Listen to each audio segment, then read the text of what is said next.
Jonah, how are you guys doing? And Merry Christmas. Hello. Doing amazing. Yeah. Happy holidays. What'd you do with the other guys? That time of year. Where'd you hide the other guys? They're signing a bajillion CDs right now, actually. We're taking our album.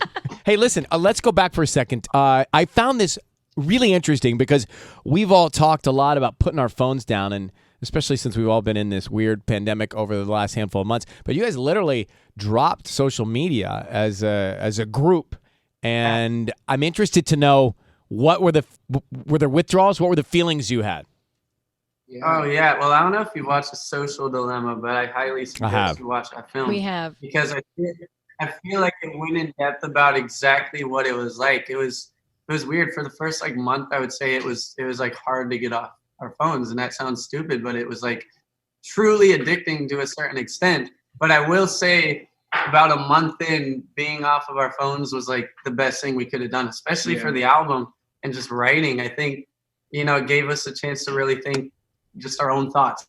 And the hard thing was we took the break right before COVID hit. Yeah. And it became this tough thing of, the first thing we wanted to do when we came back was tell the fans the album is here.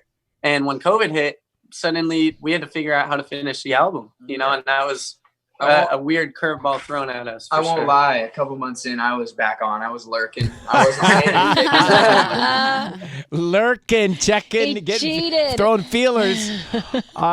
So, Jonah, we have a taste of some of the music with Lotus in. What can you tell us about the rest of the album?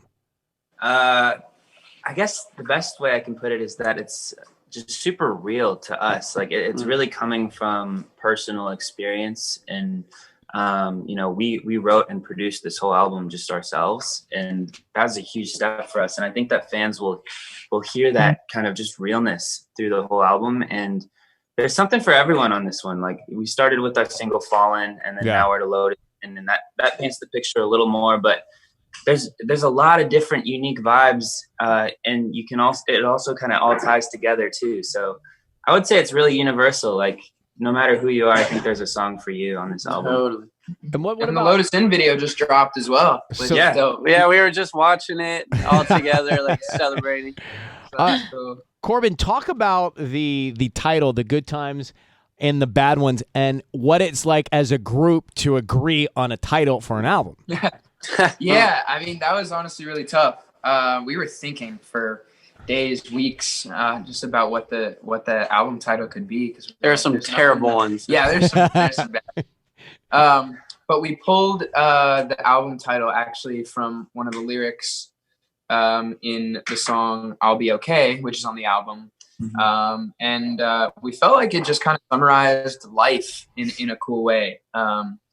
I feel like life is just a bunch of good times and a bunch of bad ones. It's just how you look at it. And so it definitely summarizes life and sort of the feelings that we pulled from and wrote about on the album. And it's cool that it comes from the lyrics of one of the songs as well. Yeah. It's weird too, because I don't think we even planned on doing this, but fans picked up today, Lotus In. We say, we've had a few good nights and a couple of bad ones. And it's weird. There's this theme through the whole album of good times and bad ones that we didn't even realize we were writing about. So it really feels like, we got the right name. It was meant to be that name. But Daniel, what was the suckiest name that you guys came up with? What was the worst on the list? Oh man. At one point it was called Violet, and I remember I was like, Violet. I was like, guys, I have an anomaly. It's Violet, and they were like, what the hell does that mean? And I went in this whole in-depth thing about how violet is the ultraviolet color of all the colors of the spectrum and all this stuff, and it made no sense. It's a cool word, but it made no sense. Trying to be like Frank Ocean, and we're like, they're like, dude, we don't get it. There's never any bad ideas when you're brainstorming. That's right. Well, no idea is a bad idea, except no bad ideas here. Except Violet. I mean, that's not a great idea. No bad ideas, just some are better than others. The guys, Why Don't We, whom we love, they're going to be hosting our iHeartRadio Jingle Ball post show with a special performance. So that is exciting. The album, Good Times, Bad Ones, coming out January 15th. So it's ready to go. It's just we're at the doorstep of it all. What will you be doing, Jonah, the night, the overnight, the middle of the night, basically, when people can actually listen to all the music? Like, will you be reading comments?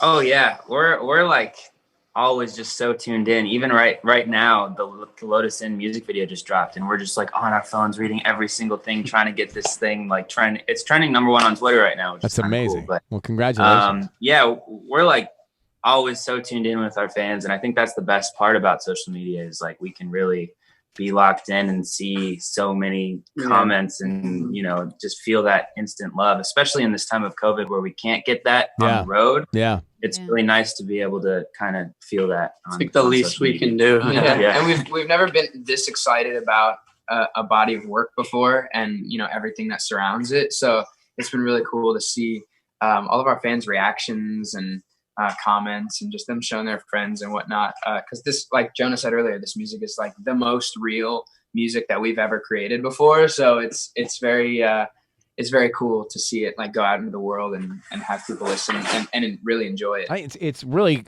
cool to see your growth, and how you guys have grown together. And thank you. Thanks. We're looking forward to the 15th. I do want to ask you, I see the Christmas tree behind you.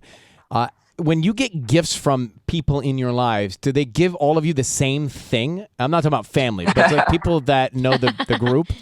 It's funny. My brother, because a lot of our fans would bring us gifts on the road like all the time. My brother, the other day, he was like, I don't even know what to get you anymore. Like, what do I get you? And I was like, honestly, just get me underwear and socks. That's all we care about. That's all I want this year. So I would say we all equally get underwear and socks for Christmas. That's like the main theme now, which we used to hate. I remember when I was like 10, if I got that, I'd be pissed. Yeah. And now I love it.